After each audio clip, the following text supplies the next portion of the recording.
Hello, I'm Malcolm Haslett. The annual Disability, Ageing and Lifestyle Expo takes place soon in South Australia. Find out more about the future that awaits most of us next on OurTime. And welcome to OurTime. Now, as we age, or if we maybe had a disability, how do we actually find out about the services that are available, whichever state you live in, whether it's here in South Australia or Victoria? Well, I'm very pleased to welcome Carol Lindner from the Catalyst Foundation to our program. Hello. Hello, Malcolm. How are you today? And a very familiar face in Rachael Leahcar, who is actually the Expo ambassador that we're talking about. Rachel, it's lovely to see you again. Oh, good to see you too, Malcolm, in a matter of speaking. In a manner of speaking. I like that. And we can't not welcome Ella, who's on the floor. Hello, Ella, on the floor. Oof. No reaction whatsoever. Let's just talk about the Expo. Who is staging the Expo? So this year, the Catalyst Foundation are running the Expo. We have been responsible for running these Expos in South Australia for almost 10 years now. Right. This is my first experience, so I'm a newbie to this. That's good because you've learnt more about it, probably learning how to do the job with it. That's exactly right. Because you weren't working for this before. What were you doing before? No, I've been in the education department for 30 years, teaching, yeah. And you're just glad to be out? I had a little sea change and I found a really fantastic place to work. The Catalyst Foundation is an awesome organisation. Well, I guess it's sort of education in another way, isn't it? It is. Yeah, we're a small charity. We are an organisation that provides information to the ageing, disability community in South Australia. We hope to provide information to all South Australians, and we've been around for a long time. We may well all need it because certainly from the ageing perspective, of course I'm 50 or 60 years away from that, but for that, but also for somebody like Rachael who's obviously tap dancing. No, not at all. It's Rachael, only on Saturdays. Yeah, now you're the ambassador, I realise that, but you're the ambassador because you at some point would have needed information about where to go and what to do because of your eyesight failing. Yes, absolutely. Is that a fair way to put it? Yeah, and I think this is just a great way to get information out there and make those connections that give you the best, resources and the best out of life, really. Yeah. And that's the beauty of the society we live in now, really, isn't it? That there are all of these, both government departments and private enterprise areas and so on. So what can we sort of expect to see at the Expo? Super exciting things. Very I'll exciting. Number one, because you'll be there. You're going to be our MC at the day. Rachel will be there. Absolutely. And she's singing. Yes, definitely. They're probably the lesser. We are very excited to be putting this on again this year. We had to cancel last year, so it's really exciting that we can go ahead and run this Expo this year. We're just so lucky here in South Australia, is the truth. We know that it's going to be a good event this year because when we opened our registrations up to sponsors and exhibitors, they were going out the door like wildfire. They were really, really quick to take up their stalls and make sure they're going to be part of it. And already we have almost 200 exhibitors that are going to be there at the event this year. Exhibiting what? What are they actually showing people? Interesting. So there's a wide range of information that you'll be able to get. So there's information, there's service information, there's product information, equipment information. Just as an example, so I've broken my leg and I'm struggling to get around. Yeah, will absolutely. I find out something there? You will be able to find businesses, organisations there that will be able to show you different assistive equipment that you can use. So you'll be able to see a different range of those sorts of things. So I need a bit of help around the home? Yep, absolutely. If you come to somewhere like one of our stalls at Catalyst, you'll get someone who's an information officer that can help you to navigate the aged care system and the sorts of things that are available to you. Well, and that in includes this photo that home here, care. for example, it's clear there are people that need some mechanical chairs. Information about those, where you get them, how do you make all that happen? Yes, there will definitely be businesses there sharing their information about their particular equipment and the supplies that they stock and how to get those. So, yeah. So, Rachael, in your situation, what would you expect to find there? Well, I have actually found things in the past. I remember there was a cookbook that made cooking easy. I think it was a 4-ingredient cookbook that I got when I was just moving out of home. So it was easy recipes that I could do. It's a bit hard as a legally blind person in the kitchen. Don't want to burn yourself or anything. So they're things that people probably don't really think much about. Yeah, absolutely. There's so many little treasures at the expo that you won't even know exist until you go and have a look. I actually can't wait myself. As I do get older, there are things that I find harder to do than I used to. So I'm really looking forward to actually being there and seeing it. I think it'll be exciting. Okay, so I guess people are going to ask probably the most important question, how much does it cost?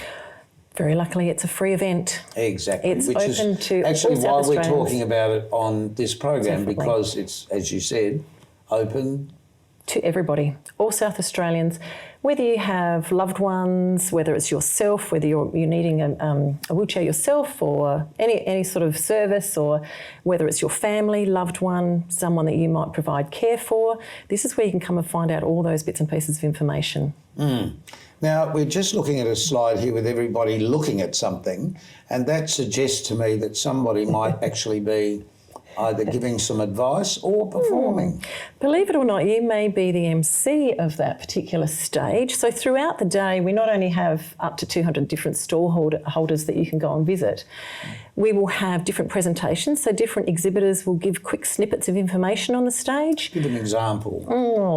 So it might be, actually one of them that we might have might be someone who does a bit of work with digital literacy with people. Right. And so they might be able to come up on stage and give us a little bit of bit of information about how you can get that service if you would like some extra support. Just looking at this one, there's somebody signing there as well. It looks like someone's signing. Yes. Do you know, that's always interested me, like where do you go to learn that? Signing, for example, because just at the moment, every time we turn on the news, we see somebody doing things and we don't necessarily know what that means. Interesting. Oh, hopefully it will be. Yeah, we have interpreters on the day to be able to do that sort of thing, to do the interpreting on the day. But as for where you go and learn that, I don't know whether Leah you might have. Rachael, sorry. That's right. You know, all the time. There's programs around. I think there's a TAFE course for it.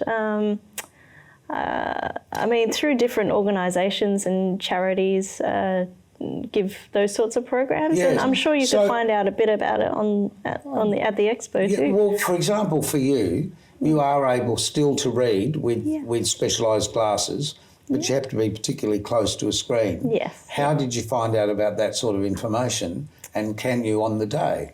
Yeah, absolutely. I'm looking forward to finding out a bit more about all the modern technology that's coming out, like magnifiers. And I used to use a CCTV at school that just magnified everything onto a screen. And now I've even heard about a pen that you just scroll it across some words and it reads it to you. So, oh, really? Yeah, I would love to have a go at these things, because sometimes you see them online and you don't know what they are or if they work for you. So, hopefully I'll be able to have a look and try things out. The other thing with you is you've been brilliant in turning sort of a disadvantage to a great advantage in your life. How has it really affected you? Because it hasn't really stopped you doing anything, has it? No, well, I try not to let it, but it's all I've ever known as well. I think, especially if you're born with something, I know it has deteriorated over time. So just explain to everybody what your eye issue is. Yeah, so it's called retinitis pigmentosa, or RP for short. And I've got about 5% vision left, and what I can see is very blurry and patchy.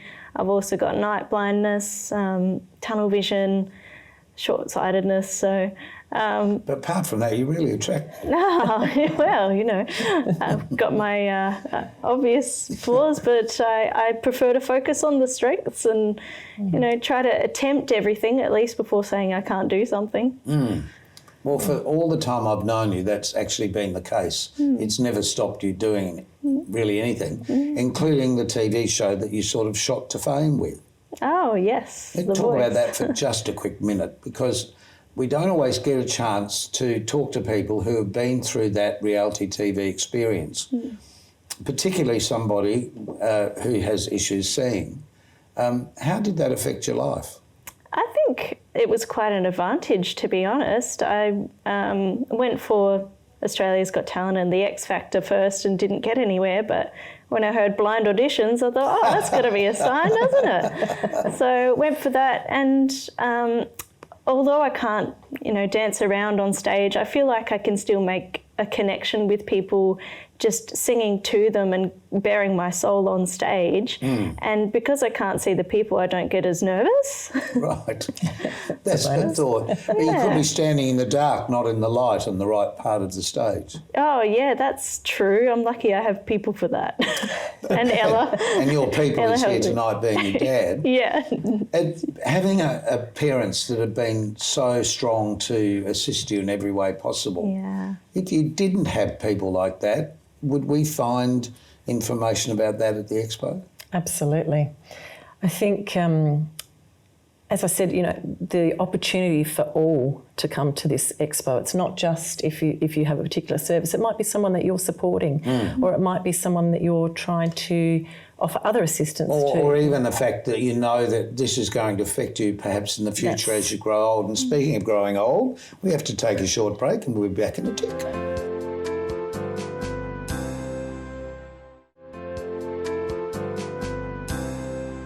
A special guest on this episode of OurTime is Carol Lindner from the Catalyst Foundation and Rachael Leahcar, who is the ambassador of what's the expo called? My Life Choices. My Life Life Choices, yes. And where is it actually on? Absolutely. It's at the Adelaide Showgrounds on the 14th of October between 10 a.m. and 4 p.m. No need to book or register. Right. Just come straight in. And it's absolutely free. Absolutely free. And the good thing is that it's in the bigger pavilion there. So people that might be a bit worried about COVID restrictions, just wear a mask, as we're all doing. And there's plenty of sort of social distance space there, isn't there? Absolutely. We have worked really closely with SA Health and will continue to work closely with them to ensure that this is an event that is COVID safe. And the showgrounds too, I guess. Absolutely, yes. They've not been able to stage the Royal Show this year. No. So we have got everything in place that we need to. In fact, we've probably gone further than we have to make sure that it's going to be an event, number one, so that we're COVID safe, but also we want everyone to feel comfortable when they come to this event. You may be in a powered wheelchair, so you need to have space around you to be able to manoeuvre that, or you might have an aid, and guide dog as an aid as well. So Ella's just loving this. She's just sitting there on the floor having a snooze. She's perfect. So it's making sure that everyone feels comfortable and safe to be in that space. Well, there's a point. Is there somebody there to talk about guide dogs or help dogs? I am not completely sure about Jan? every single sponsor, but I Jan, imagine who's over there. exhibitors, I Jan? wouldn't be at all surprised if they are there. I would have to get back to you with that answer. Okay, well, we'll find out when we turn up. won't we? Absolutely. Yes. Surprise. Come on along. It was just a question because I wouldn't know where to start to find a guide dog. Where did you start? Well, I'm also an Look at ambassador. Ella. Sorry, look, she's gorgeous. Hello, good girl. She's such a beautiful placid dog.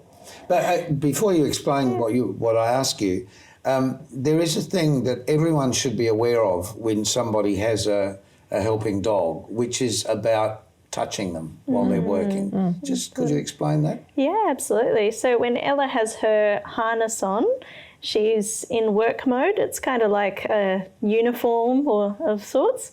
And when that comes off, she's just a regular pet. So as long as people don't distract her when she has that harness on, I can keep safe in the community. And that's actually the key, isn't it? Keep safe in the community. Yeah, that's what Ella's for. She's there to guide me around, and people have actually stopped me and they told me how cruel it is to have a dog on duty, but they don't realise that she loves being with me all the time. We are completely bonded. If she's 2 meters away from me, she gets anxious. So I love bringing her everywhere, and she gets plenty of cuddles and play time at home and at dog parks. So. I remember last time we talked to you, you'd had an issue with booking a cab and the driver, or an Uber I think it was, and the driver didn't want to take her on the... Has that ever happened to you again, or is that sort of been resolved, do you think? That's a fairly common issue around... with everyone who has an assistance dog, with any rideshare service, any restaurant, there's always the risk that people aren't going to know what the rules are. But you just got to give some education and say, look, guide dogs can go anywhere that's available to the public, except for, I think, a couple of places like the ICU. And that's understandable. Yeah, for infection control, and the zoo, funny enough. How has COVID affected you? Oh, well, it's been pretty quiet on the performance front, For unfortunately. everybody, sadly. Yeah, it's very sad for the entertainment industry and many industries, unfortunately, but very lucky that I took the time to do some songwriting and took up a degree as well, so... Yes, and that's another thing. This may not be covered in the expo, but I'm sure the encouragement of people to do more than just think, well, it's over for me because I can't, whatever you can't. I mean, everybody can. And because the assistance is there now, it's not as hard as it used to be. The expo is actually focusing on that. It's bringing products and service and knowledge to people so that they can see what it is, so that they can think about what their options are, so they can make some decisions about how they want to live their life and make their own decisions, not feel that they're forced upon them. So it's a really good place to gather information so that you can take that away and then make informed choices. Take it away and take your time. You've made informed choices, Rachel, for the rest of your life, because you're now studying... Yeah, developmental education. Yeah, it's a bit like occupational therapy, but probably more disability focused. And there's Is that to help people like yourself, or just generally? Yeah, generally any disability, older people, advocacy. There's a bit around laws and policies you can work in. There's all sorts of fields you can go into, and I'm only 2 years into the degree of a 4-year degree, so I've got a bit of time to decide what I want to do later. Are you doing that because you want to have something if you give up singing, or is it just something you wanted to know more about? Well, to be honest, it was a very spontaneous decision. I wanted to get a degree by the time I was 30. And I found out about this one, and I applied in December, and I got in January and started studying, and then COVID hit. So I had something to do, and I kept at it and absolutely loved it. I mean, there's so much to do in the world of disability, I think. And I think there's so much to do just in the world of learning anything. And, you know, this is a perfect example for people to come along and find out what is available to them. Yeah, absolutely. I must admit, I'm sort of more interested as I grow older, things like being able to stay at home and the services that may be able to, you may be able to get at home. Like, what does happen to you when you really can't bathe every day, for example, or who do you access for those services? And we know that if you go to your GP, that they will start putting you on the right track. But I just feel it's probably really wise if you can get out and genuinely have a look at what is available. If this happens to you, or if that doesn't, this is on a personal level, rather than just for somebody else maybe in the family. But at the same point, you may actually find, as Rachel's found with her degree, you may find something that really interests you that may be a sea change, like it's been for you. That's exactly right. The Catalyst Foundation has some incredible people with incredible knowledge that they can share, and we get lots of calls from people with maybe a question about that. I need to find out how I'm going to be able to bath myself. I can't. So we don't have to be the answer to all questions, but we can certainly help people find the information that they need and perhaps suggest services that they might be able to go and explore to get that help and support that they need. So that's one of the things that Catalyst do. And we do a lot of community education programs as well. So you might need to be finding out about estate planning or how to be scam safe with your phones. So we do a lot of that sort of thing out of the community. And that's so important. Big. Yeah, that's actually, all going to be the expo too. We must come back and have a chat with you again about exactly those things. Yeah. A few years ago we talked about scamming on the phone, but there's a lot more of that going on even now than there was then. And some of them are just so... It looks like it's from Australia Post or from Telstra. Is that difficult for you? like the scams that may come through that look like, from what you can see, that look like they're real and they're not? Difficult for me. Yeah, sometimes. I'm usually pretty good with it because usually they'll have things like "Dear Client" or Yes. I almost I did get tricked once, unfortunately, but that's why you need education about the things that are out there that are going to do you harm and the things that are going to do you good. Exactly. Well, we'll be back with just a final wrap up with the last bit of information about the foundation, the Catalyst Foundation, and this brilliant expo that's coming here to South Australia.